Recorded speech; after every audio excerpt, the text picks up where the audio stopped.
welcome. It's heartwarming to see such a big turnout tonight.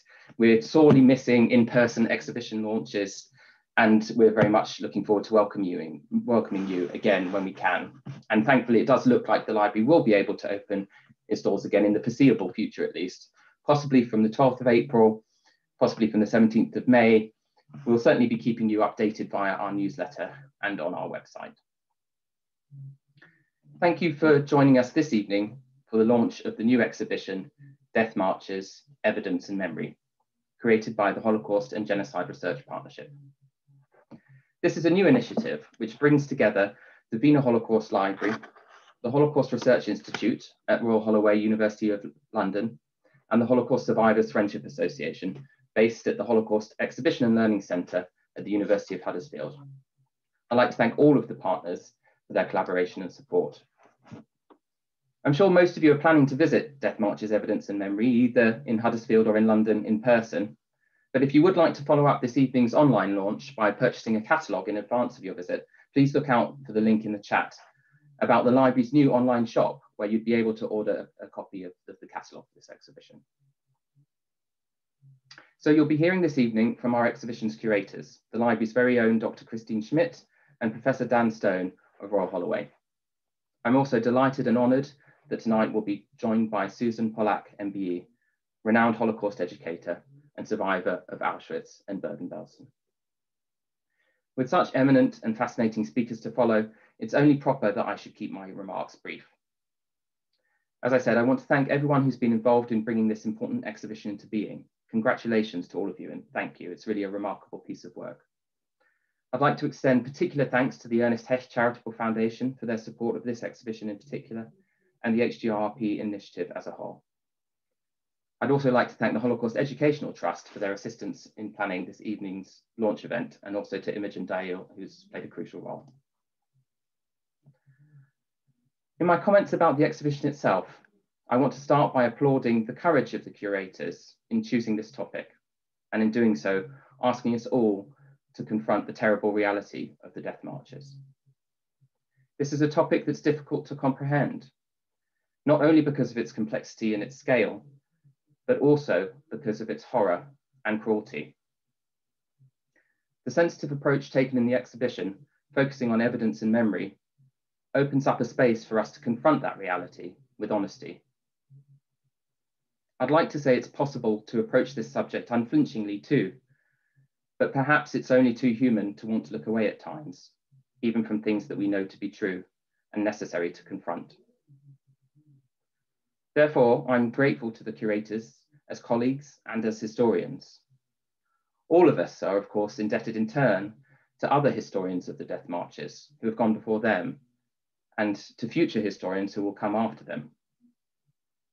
One giant of scholarship in this field of history, Otto Dovkolka, sadly died just a few weeks ago.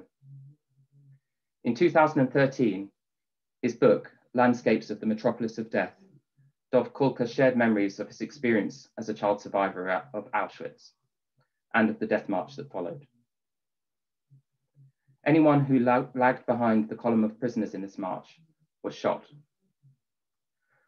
Dovkolka gave the following unforgettable description of his experience during the death march, of seeing stains in the snow on either side of the road. Death drips on the white snow, coiling all who went in some dark chain, constantly expanding and overtaking the human rivers that moved slowly forward. Within a short time, it became clear to me that every black stain was a prisoner who had been shot and dumped by the roadside. Absorbing and comprehending survivor testimony of the death marches in all its magnitude is no easy task. This exhibition recognises that, and it helps us to face some of the most important issues that might confront us as we strive to listen and to understand the experiences of survivors, however imperfectly. How could this happen? What did the people who witnessed the death marches know about what was going on? What happened to survivors when the death marches eventually came to an end? Evidence, of course, is crucial here, and the library's collections provide us with an unparalleled resource. Memory is invaluable too.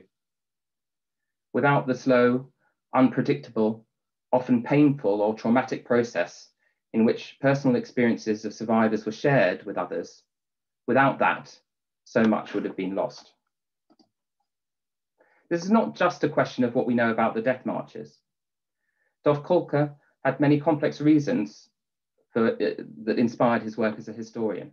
For example, in compiling his seminal documentary collection, The Jews in the Secret Nazi Reports on Popular Opinion in Germany.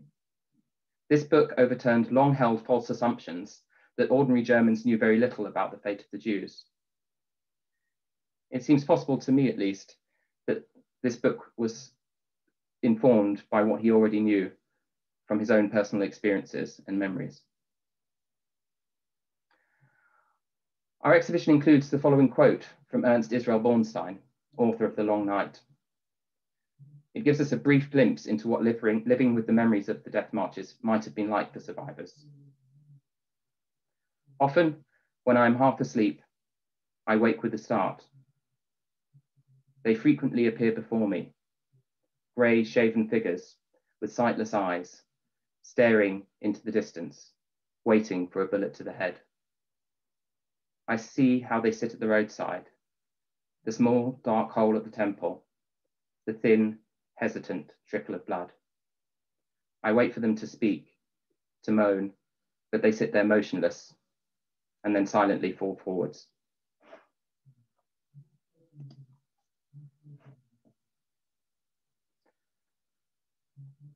Death Marches, Evidence and Memory is the first ever Wiener Holocaust Library exhibition, simultaneously being mounted in London and in the north of England. For that to happen, we have benefited from outstanding cooperation through the Holocaust and Genocide Research Partnership that has really made this exhibition possible. This has included amazing support from the Holocaust Survivors Friendship Association and the Holocaust Exhibition and Learning Centre at the University of Huddersfield, where the exhibition will also be mounted. Bringing together unparalleled collections and academic expertise in 4 organisations, the Wiener Holocaust Library, the Holocaust Research Institute at Royal Holloway, the Huddersfield Exhibition and Learning Centre, and the University of Huddersfield, creates the UK's foremost research body into the history of the Holocaust and other genocides.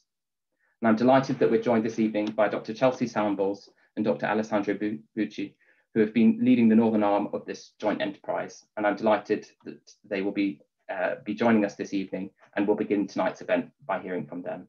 So I'll hand over to Dr. Alessandro Bucci. Thank you very much, Toby, and good evening, everyone. I'm going to keep it brief, as I'm sure we're all looking forward to hear from the curators. We are delighted to join you tonight to share a little bit about our centre in Huddersfield.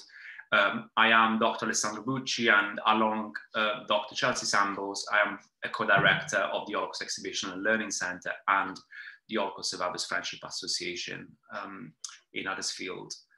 In the mid-1990s, a remarkable group of Holocaust survivors came together and founded the Holocaust Survivors Friendship Association. The HSFA continues to support unique communities of individuals who were persecuted by the Nazi regime and in various different ways fled or resettled in the north of England after the war. They established their lives in Britain and particularly in the north of England. And this is why Huddersfield was chosen as the perfect location for giving a permanent home to their legacy. In 2018, the Holocaust Survivors Friendship Association created an exhibition and learning centre at the University of Huddersfield, which is the only venue of its kind to exist within a university campus in the UK. Thanks, Alessandro. We are immensely proud of our collections and exhibition, which features the stories of 16 survivors and is supported by a diverse and engaging learning program. As you'll see in the short film tonight, our collections, featuring the harrowing and extraordinary stories of these survivors, helps us to achieve our goal to tell a global history through local stories. The Death Marches exhibition features also the remarkable story of Eugene Black, who is the father of our previous chair, Lillian Black. Lillian sadly passed away this last year, but her outstanding dedication to the HSFA and her father's legacy has ensured that we will never forget the importance of listening to survivors tell their stories. When the pandemic is over and things get back to normal, we invite each of you to please come and visit us when you're next in Yorkshire. You can come see for yourselves how the stories from our local survivors, such as Eugene Black or Ibby Knill or John Schlag, and others show an important side to the death marches and to the Holocaust. And I will now pass it off to Christine, Dr. Christine Schmidt at the Wiener Library. It's okay, I don't mind the uplift, Chelsea. Thank you very much for your comments, and thank you, of course, to everyone for gathering this evening, and thank you to Toby for chairing and introducing this event. I'm really pleased to be able to introduce our gallery walkthrough film, which I hope gives a sense of the exhibition, which I found both tremendously rewarding and incredibly challenging to curate due to the difficulty of the subject matter, which I think Toby has set the stage very well about. I've been researching and working in the field of Holocaust studies for more than 20 years, and it's certainly not easy to work in this field, to say the least. But as I've been reminded once again in curating this exhibition, there are still elements within this history that are profoundly and deeply disturbing. And I think I speak for my co-curator, Dan Stone, in saying that this particular chapter of that history is one from which it is very difficult, if not impossible, to draw lessons, none that provide any comfort in any case. In light of ongoing pandemic restrictions, we hope that this film provides a good overview of what we've tried to do and to give you a sense of the exhibition. And we'll also be launching a series of events, including talks with survivor Ibby Knill, whose story features in the exhibition, as you'll see, as well as lectures, panels, and workshops, hopefully mostly virtual, perhaps some in person if we can do it. These will be soon to be announced, so please keep checking our website. But before I begin the film, I just want to say a few notes of gratitude. On behalf of my co-curator, Dan, I'd like to thank my colleagues at the library who contributed immensely to the creation of this exhibition, from reading proofs, cataloging and finding documents, providing translations and organizing events and other administrative support. In particular, I'd like to thank especially Barbara Warnock, Toby, Howard Falkson, and Roxy Baker for their constructive comments very early on, and to Imogen DeLille for her tireless support and enthusiasm for the project. We'd also, of course, like to thank Chelsea, Alessandro, and Alex, their colleague at the HSFA, for their tremendous work in adapting the exhibition for their space, and for being able to include even more survivors' voices and experiences in that version. We're really looking forward to seeing it in person in Huddersfield, and I hope anyone tuning in from Yorkshire will have an opportunity to see that in person as soon as you can. We had the pleasure of working once again with Kate at Bivouac Design, whose compelling designs have helped us present information both accessibly and sensitively. And we want to thank her for her creativity, patience, and support. This is definitely not an easy subject to portray. And Kate has, as always, done a magnificent job. Likewise, we'd like to thank Paula Atkinson, who worked on the 3D staging in Huddersfield, as well as Stephen Morris, who designed the catalog. We'll provide further information about ordering the catalog in the chat. If you haven't seen that information, I've put it in the chat, but I will include it again before the end of the event in case it gets scrolled down. And finally, I'd especially like to acknowledge and thank the significant work of Kate Docking, who has joined us tonight. I saw in the crowd. Kate is a PhD student at the University of Kent who has contributed a great amount of support and research to this exhibition and curated a section on post-war justice.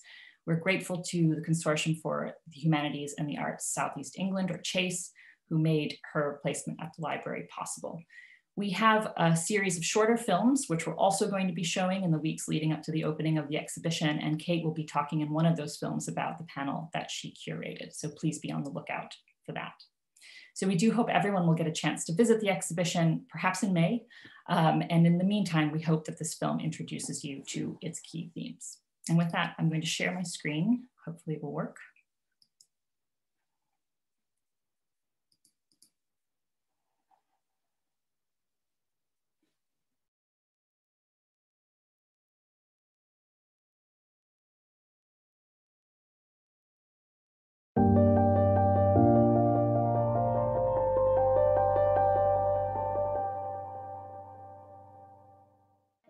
My name's Toby Simpson, and I'm the director of the Wiener Holocaust Library.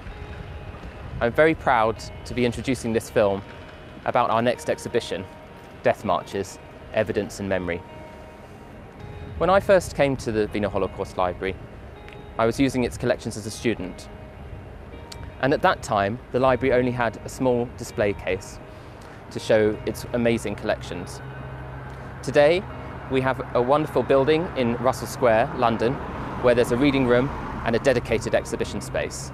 It's extremely exciting that this year will be the first year when the library will be showing its collections through exhibitions, not only in London, but also in Huddersfield at the Exhibition and Learning Centre, created by the Holocaust Survivors Friendship Association.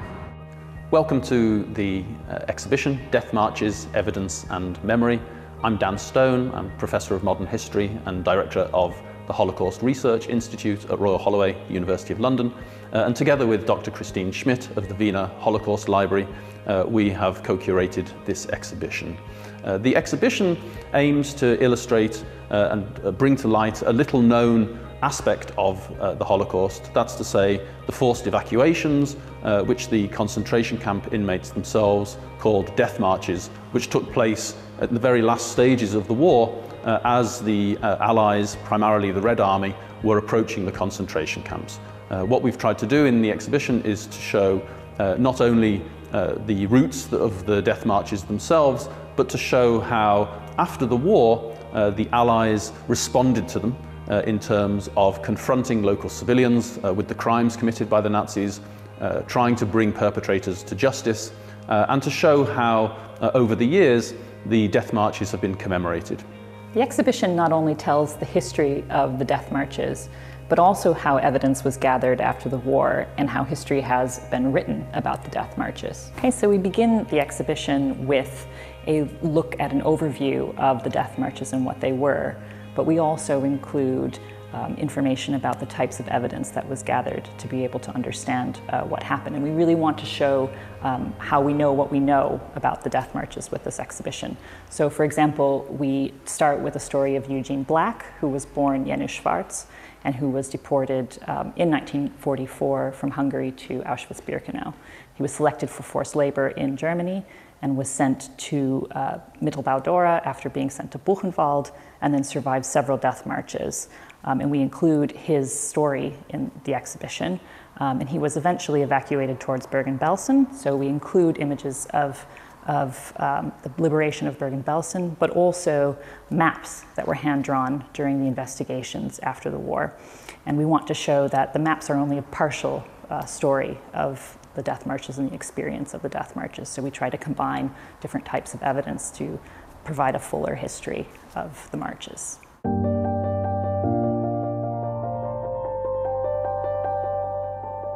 I would say middle of March 1945. We were assembled, lined up, and we were marched to a place called Nordhausen, onto the railway line. Here again, the wagons were waiting for us. We were cramped in, the train set off. There was still snow.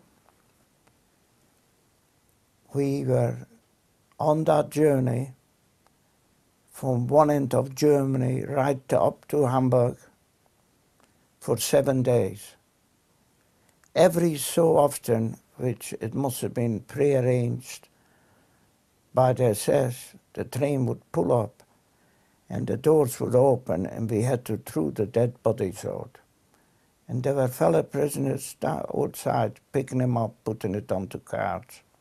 This section of the exhibition takes a thematic approach to the history of the death marches, looking first at the witnesses who encountered the death marches, moving into post-war confrontation and investigation of the death marches by the Allies. And then we move into war crimes trials, where by and large, perpetrators of the death marches were not tried.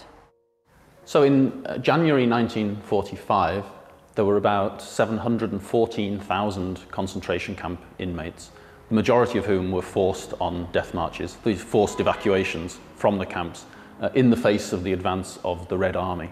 Trying to map those marches is extremely complicated, and with this display we wanted to give a sense of the confusion and the complexity of the death marches, but without it becoming too incomprehensible. So we haven't shown everything here.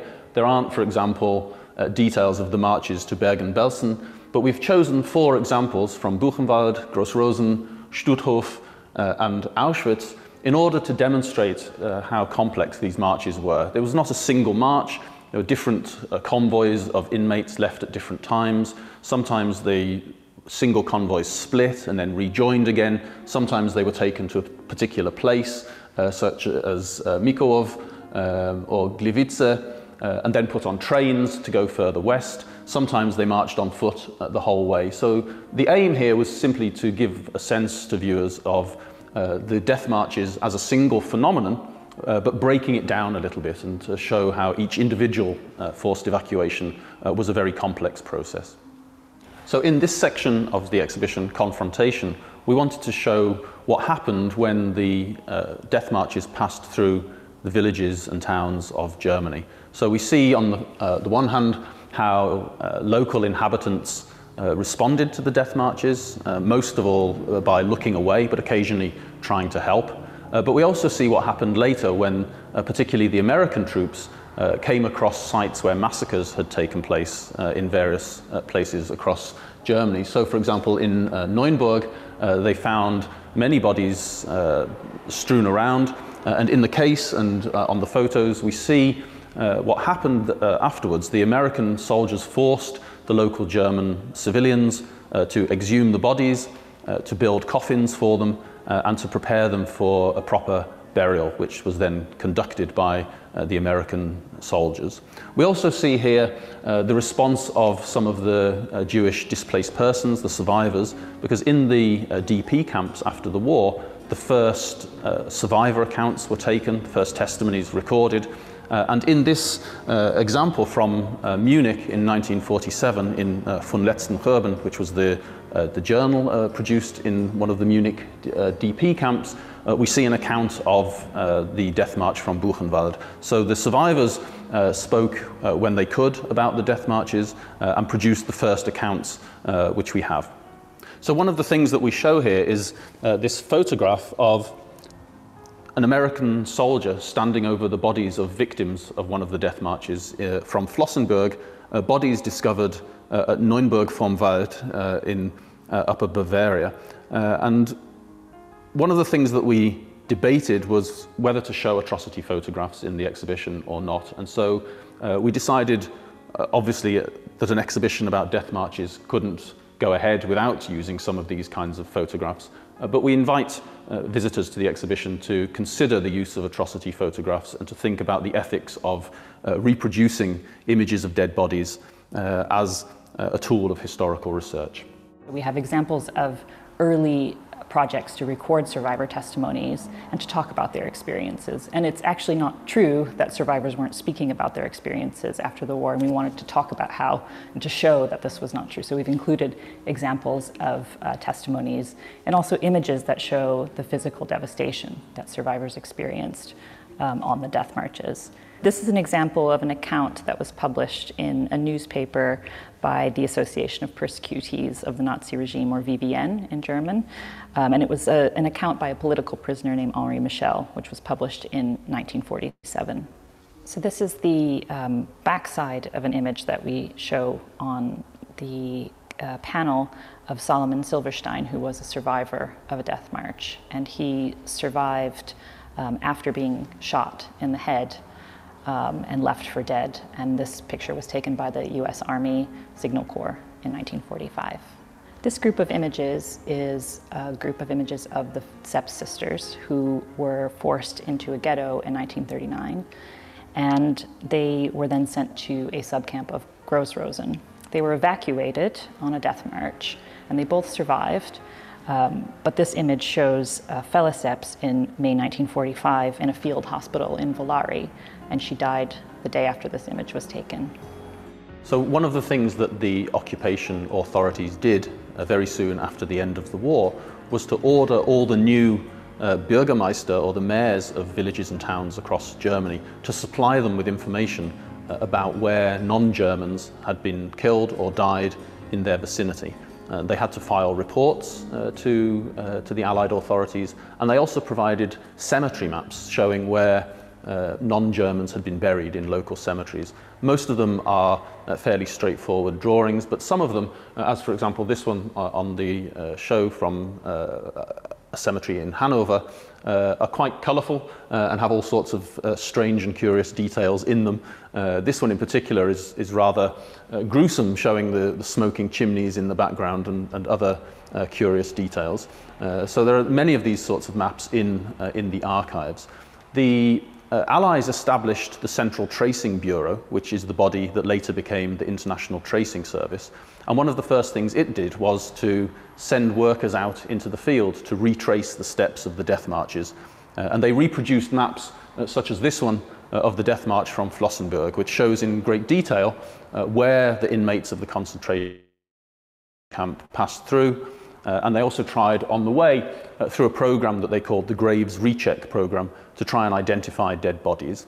One of the things that's little known about is the extent to which former inmates of the camp themselves tried to set up committees which would help people trace their relatives. The archives of these bodies have since been absorbed into the International Tracing Service.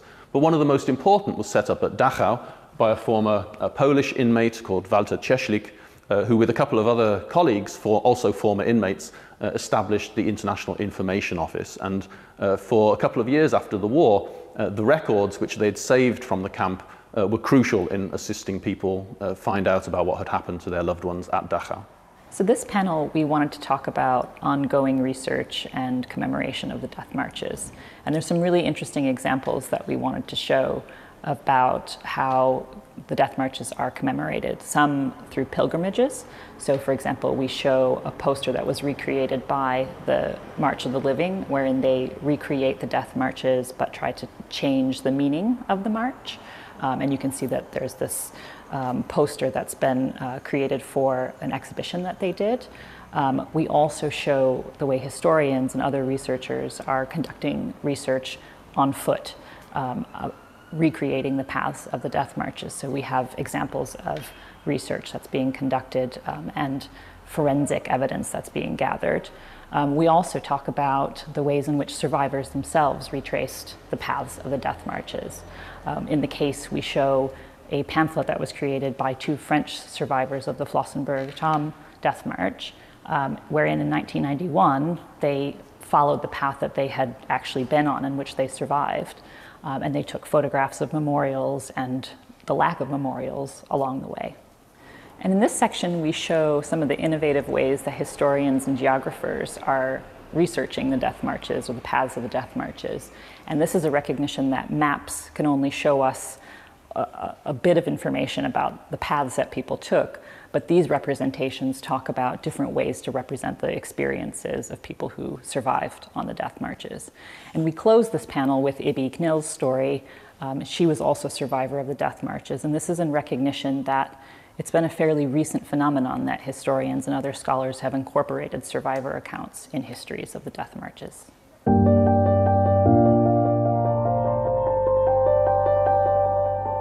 So they took the train away, and the following evening, they started to march us towards Bergen-Belsen. And they marched us during the nighttime and hid us in barns in the daytime. We could hear a lot of air raid activity going on around it, and every time that happened, in the dark we were hidden. In the daytime they couldn't see us. After about 3-4 days, and I was getting the feeling personally that we were going around in circles. And anybody who had lagged behind, a soldier detached himself, and we just heard a shot and the soldier came back and the other person didn't. We're back on site, we're back at our Exhibition and Learning Centre on the campus of the University of Huddersfield. And we've just finished installing Death Marches, the very first exhibition by the Holocaust and Genocide Research Partnership. As a founding member of the HGRP, we are especially proud of this project. Our collection, our exhibition, and the Holocaust Survivors Friendship Association tell the history of the Holocaust from the perspective of a group of survivors and refugees who made their lives in the north of England as members of local communities. As such, we are unique, and in that we tell a global history via local stories.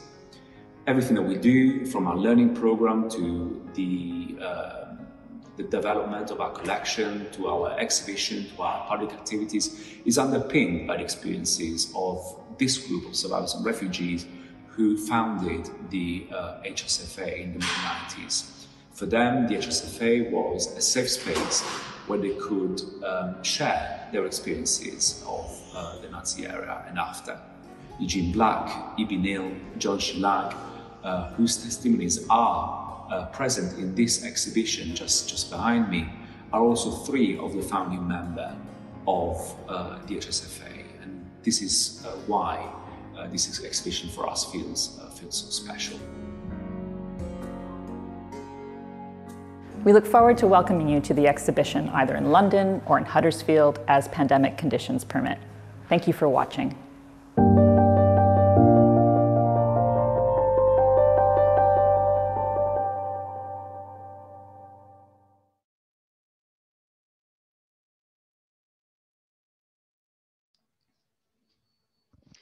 Good evening, everybody. My name is Dr. Imogen DL, and I am the Programme Coordinator for the Holocaust and Genocide Research Partnership. Just a quick housekeeping point. Towards the end of tonight's event, there will be a chance to put your questions to our speakers. If you can please write these in the chat. If you can include who you'd like them to be directed to as well, that will make it slightly easier to pose questions, and I will put these forward to our speakers. And as you've seen and heard this evening, as well as academic research, survivor testimony is an integral part of this exhibition, as of course it should be. And to that end, I'm honoured this evening to be able to introduce Susan Pollack, MBE, to share part of her testimony. Susan was deported to Auschwitz-Birkenau from her native Hungary in May 1944.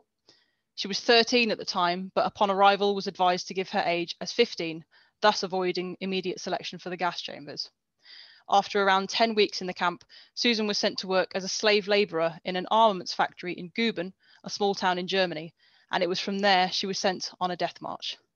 So without further ado, I would like to invite Susan to share her story with us from this point, and then after this, we will take questions for all our speakers. So over to you, Susan.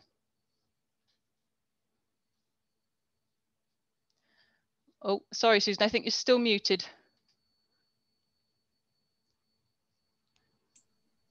There we go. Yeah, now I'm ready. I'm most impressed with the amount of work and the extensive information that you provided, and I look forward to actually seeing it myself. And I'm very grateful for it all, because as far as I know, death marches, the death marches really hadn't been given very much disclosure up to this point. And it was a very important period in my life. Let me just tell you a little bit about what happened to the Hungarian Jews mostly, and not only the Jews, but there were the Romans and many others involved. We had a terrible time. My family, my brother, one brother, my parents, we suffered in Hungary long before we were transported. So when the idea was presented to us that we're going to be resettled, we had no idea where or how, but we decided anything would be better than suffering in Hungary. So my father was taken away earlier, and I hadn't seen him since. We weren't allowed to travel and use the public transport. And then it came our turn, my mom, my brother, and my own turn, to be ready for the following morning. Where to, no one would divulge any information. And so that was the beginning of it, of the whole year of suffering, of being left on my own, not knowing what was going on and why. And at first, We were taken from Hungary, from this ghetto. We were taken by cattle train to a place to Auschwitz. That's another long story. I've only got a few minutes to talk about the death marches, so I won't go into that. I was separated from my mum in Auschwitz. And what did I do there? Nothing. Being selected the whole time. Being looked upon. Am I still useful for slave labor? On one occasion, yes, I was selected. But the feelings were gone. Thoughts were not in my head anymore. I was totally distant. I was incapable of fathom out. Where am I? What is going on? Well, Auschwitz. After Auschwitz, I had been passed by Dr. Mengele, stark naked. We all were, all the girls, and sent to a working camp, slave labor camp. The conditions had improved somewhat. And, but it didn't last very long. As the Allied forces were coming closer, nobody explained that we're going to be transported somewhere. Nobody spoke to us. Nobody could speak amongst us anymore. We were incapable of thinking rationally. We were just walking. And that is what was expected of us, walking. Walking in the winter, in the bitter cold. At the end of 1944, and we walked out, no adequate clothes, of course. Many of us didn't even have shoes. There was no report that you can't complain, but that we knew. Because if we were speaking, that was a big crime. So we were just without a voice in the bitter cold. And no food along the way. A long walk. A long walk. What was it like? Well, there was no food distribution at all. There were long, this was particularly long row of girls mostly. I haven't seen any young boys there. And we walked, and when we suspected that perhaps we're not being noticed, we started digging out from the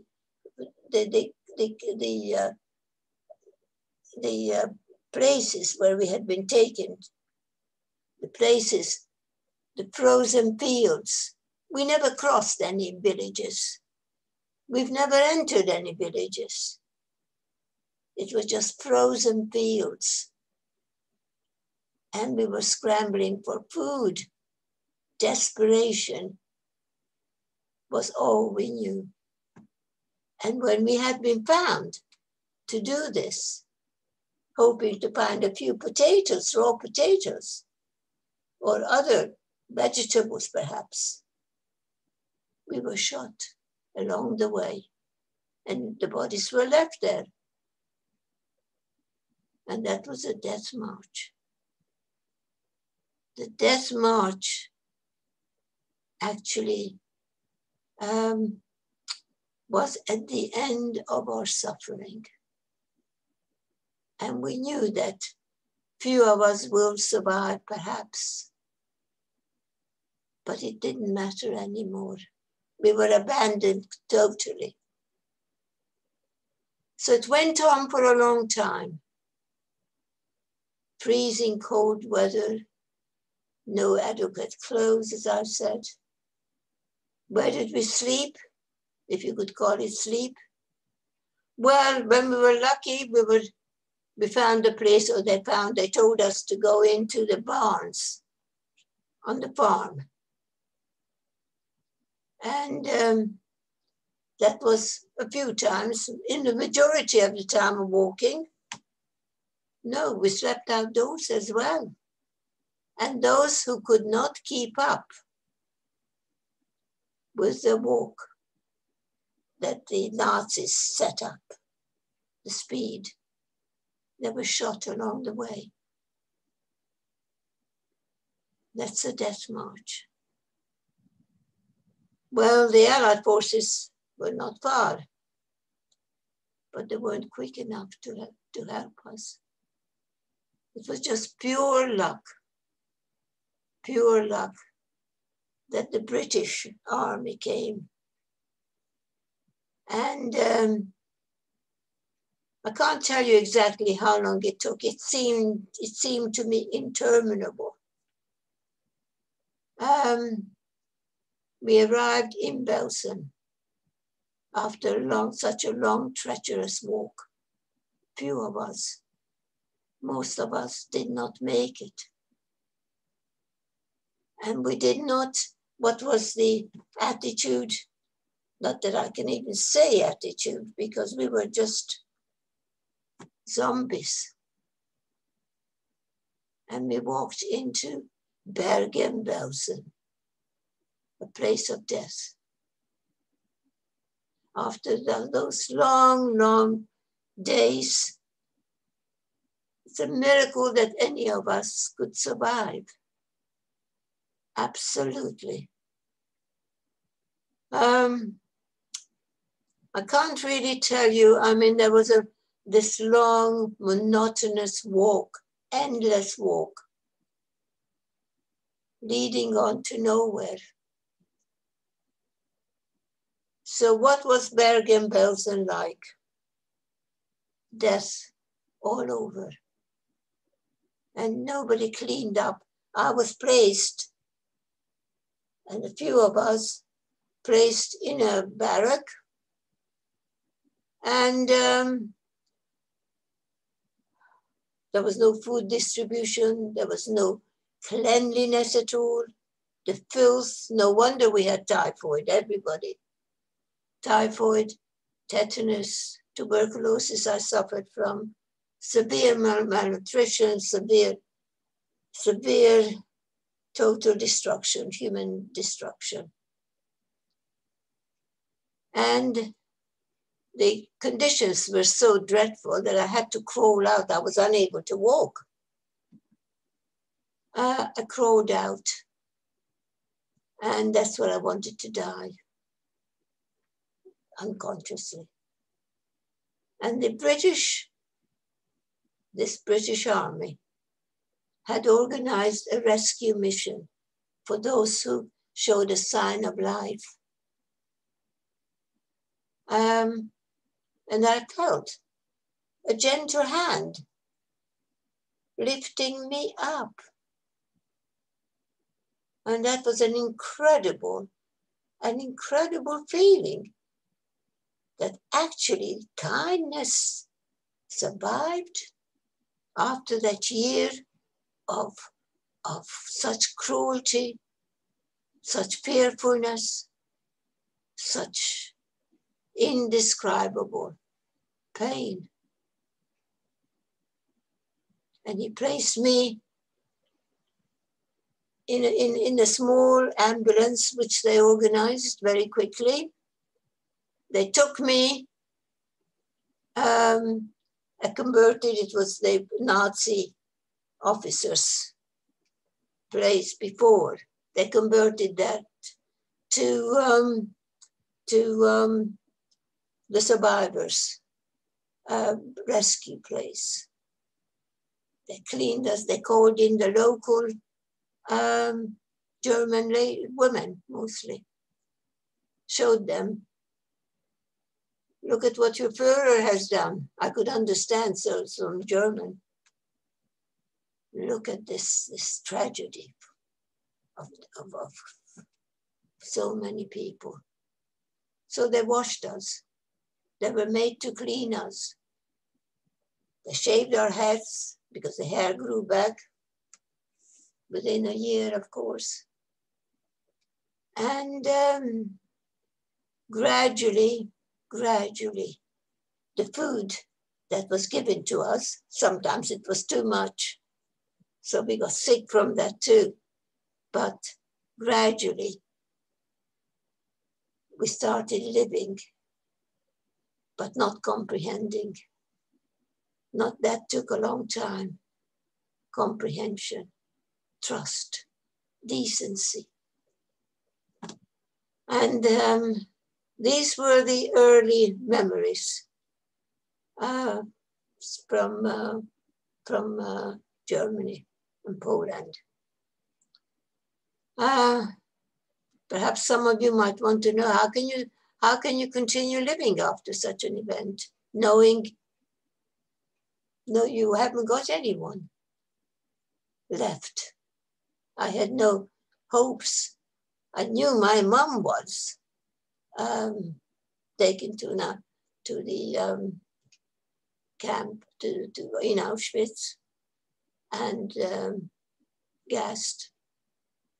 I knew also that my father was murdered in Auschwitz with all the men who were taken long before I was. So the life afterwards, if you can call it. I'm only 14 years old. I've lost my education because the Jewish students or the Jewish children in Hungary, in the villages, I'm not from Budapest, in the villages, they were unable to go, they weren't accepted in schools anymore. And my years after 10 really concentrated on fearfulness, on wanting to disappear, to become shadows. And so I'm just sorry, I'm looking at the time, I was given 10 minutes. So the death march, yes, death marches were an important part for us survivors, because it sort of shaped our lives I would like to say to appreciate life afterwards, but it wasn't that easy. And so what you have done, or what that sort of emphasis given to the death marches is so important, so important. I mean, we can't actually recreate the feelings I had in Auschwitz. That is impossible. Human beings, children, useful for a while, and naked, marching in front of Mengele. And so because I was very sick, and many of the survivors were similar. Well, can't say many, some few. We were taken for recovery to Sweden, neutral country. And they helped us, the Swedish government helped us to recover.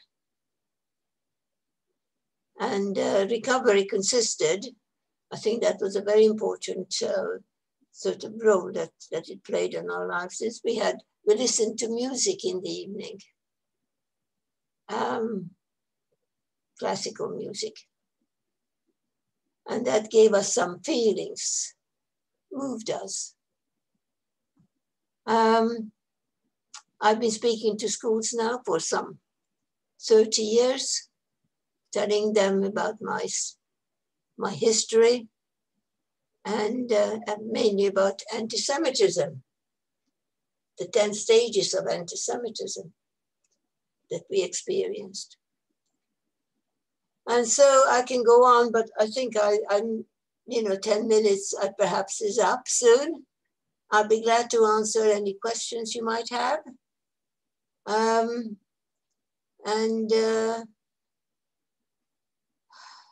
Trying to understand how that is possible.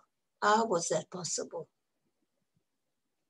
In a country, Germany, country of culture and progression, and to create such a bedlam, such an indescribable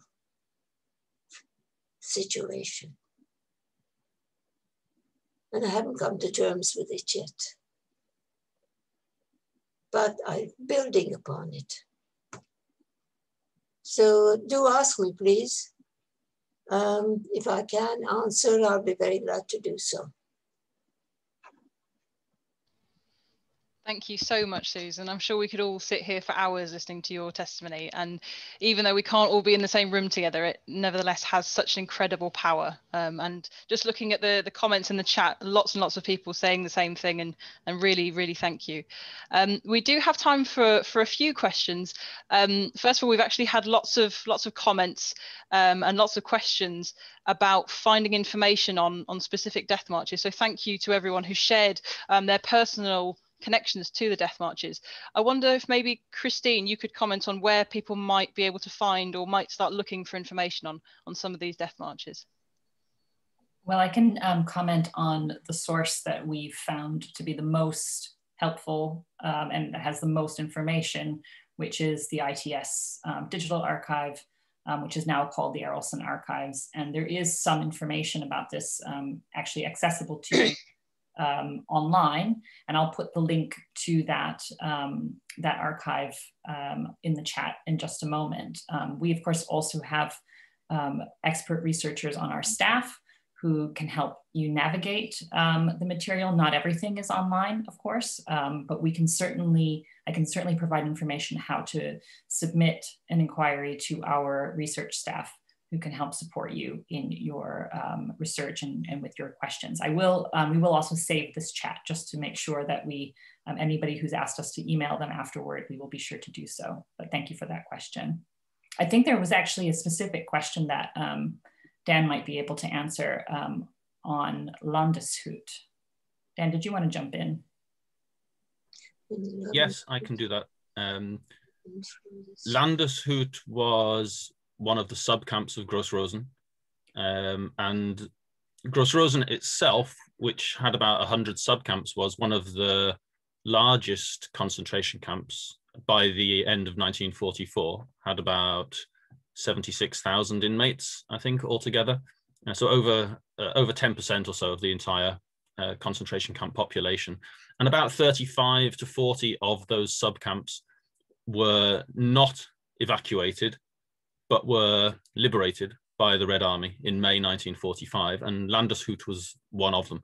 There had been an attempted evacuation in February, which failed, and then I think on May the 7th, the guards announced that there would be an evacuation the next day, which got as far as Libavka, which is not very far away from the camp, and then the guards ran off and left the inmates to themselves, basically. So that's why there were people still at Landeshut when the Soviets arrived on 8th or 9th of May.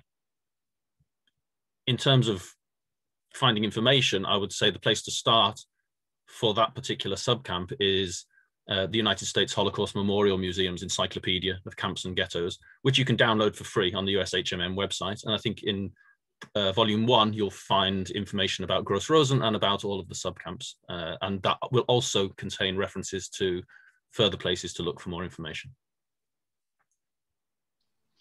Thanks, Dan. Question from Michael Sharp, actually a couple of questions which are kind of more practical in nature. He asks if there's a significant difference between the exhibition in London and the exhibition in Huddersfield, and also with pandemic restrictions, how long will the exhibition be on display? perhaps if Alessandro or Chelsea want to take this one for Huddersfield. Yes, absolutely. So, as you know, museums and galleries are not allowed to open just yet. We think that will happen in line with the library in reality. And yes, we want to give the opportunity to as many people as possible to come and see the exhibition. And for this reason, we've kept the closing date very, very flexible, and we'll work in line with what we are allowed to do. But it will stay open for when we will be able to do so. Just to add to what Alessandro has said, one of the things that's slightly different from the exhibition in London is that we pulled on the voices and experiences of some of our survivors. You've heard about Eugene Black and Ibby Cannell. We feature them a little bit more in depth, as well as John Chaleg. John Chaleg was liberated from Buchenwald, and he's actually one of the few gentlemen that's in a very iconic photo of Buchenwald at that time. Although even he says he's not quite sure if that actually looked, or he said that he didn't feel that that actually looked like him, but apparently it was. So we go into a bit more detail about the experiences of survivors and their experiences of the death marches in Huddersfield. Okay, Christine, did you want to say anything perhaps about how long the exhibition is running from the library as well? The library, we are hoping to have it up throughout the summer. It's sort of open-ended as well, and we're hoping to open to our readers next month in April as that's allowed, and again in May, but we'll have to see, and hopefully over the summer, anybody who wants to see it will have the opportunity to do so. Fingers crossed. Thank you. So just, I think we've got time for maybe a couple more questions. So I've got a couple of questions or a question for Susan that a couple of people have asked. They asked, have you been back to your home village, or has your village ever invited you back since the war? Oh, hang on, sorry, Susan, just got to unmute you.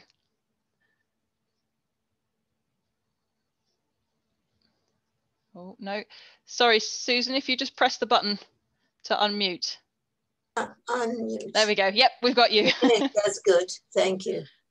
The village hasn't. No, they haven't. But my brother survived, and he found me through the Red Cross at the time. He went back to Hungary, and he died some years ago. But I never, he chose to go. It's not that he chose to go back, but he wasn't able to go anywhere else. He wanted to go to Israel now, but he wasn't able to do that. He was psychologically, he was very severely affected, as he was used in the Sonderkommando. The Sonderkommando group, actually, many of them shoveled out the bodies from the gas chamber into the oven, and that's what he was doing. So he never fully recovered. Yeah. Another question for Susan from Patrick Davey. He says, what do you think, or what did you think of the Germans then? What do you think of them now? And do you believe in individual or collective guilt, or is that not a helpful way of looking at things? Well, I mean, I do accept that there were German, not Jews, who were helpful. You can't say everybody was a Nazi, but they were helpful. It didn't happen to me, but I would imagine that that it played an important role in some people's lives. What do I think of them?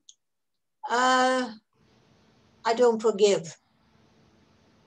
They have to forgive themselves. I was on a trial in Oscar Groening trial in Germany a few years back. And there was sitting, he was by then, he was in his 70s, late 70s. years old. And he was actually taking out the arrivals, the victims, their pockets, examined, and took everything they had before they were actually made to go into the camps.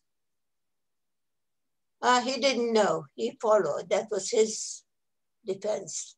He followed the order line.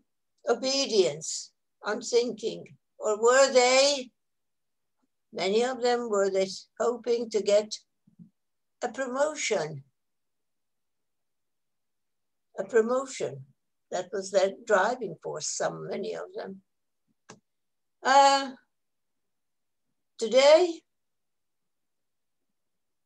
let me just say this, anti-Semitism hasn't disappeared yet. And unfortunately, that's why I'm so grateful to you that you're showing the evidence of what took place. But it is going in the right direction. Everything takes time, perhaps, but we're impatient. And so the worry is, as we had been speaking to schools and other places, I mean, I went to Rwanda to speak, try to encourage those whose families were murdered, and they continued living there.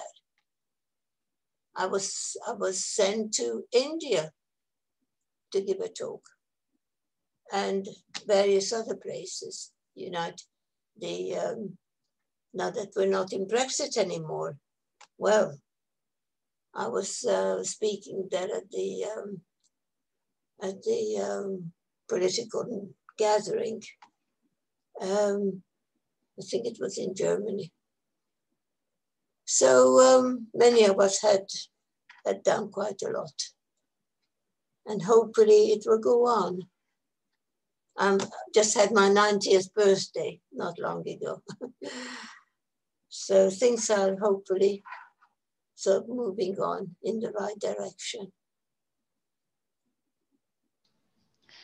Okay, I'm aware that we are running slightly over time. I'm going to take one more question, and I apologise if we haven't been able to answer your question this evening. Susan, this is one more question for you from Chelsea Sambles. She says that in your testimony, you said after the war, you felt like you needed to hide for 10 years or so. And from where she's sitting, you're no longer hiding. So what happened in your life that brought you back from that feeling of needing to hide? Thank you for asking me. I got married very young. I was able to have children.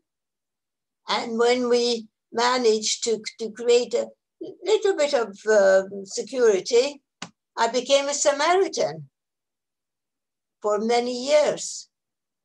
Can I help you getting the telephone calls? That's what helped me very much. Listening and understanding the difficulties. And I did a few other charity work. But getting back my self-esteem, that took a long time. I was 60 years old when I got my degree. So the various stages. And sometimes I think it will never leave me, nor do I want it to go. But the concern, who is going to do it after we're gone? But it's very satisfying to learn that that your exhibition reaches so many people. Thank you for that. Thank you, Susan. I think that's a really good point for me to pass on to my colleague, Professor Dan Stone, just to say a few words for closing. Thanks, Imogen. Yes, I just wanted to say thank you, first of all, to everybody who's attended tonight. I really hope you'll get the opportunity to visit the exhibition either in London or in Huddersfield in person in due course. And to say thank you to Christine and my other colleagues in London and in Huddersfield for all the assistance with this exhibition. It's been challenging, but also a pleasure to work on, to work with little known archives, to try and bring to light material that is still not really incorporated properly into the history of the Holocaust. And so that's been very satisfying to do that. And finally, to say once again, thank you to Susan for an extraordinarily moving talk, and for her powerful and beautiful and funny comments in light of the questions. So thank you all so much for coming, and hope to see everybody at some point soon.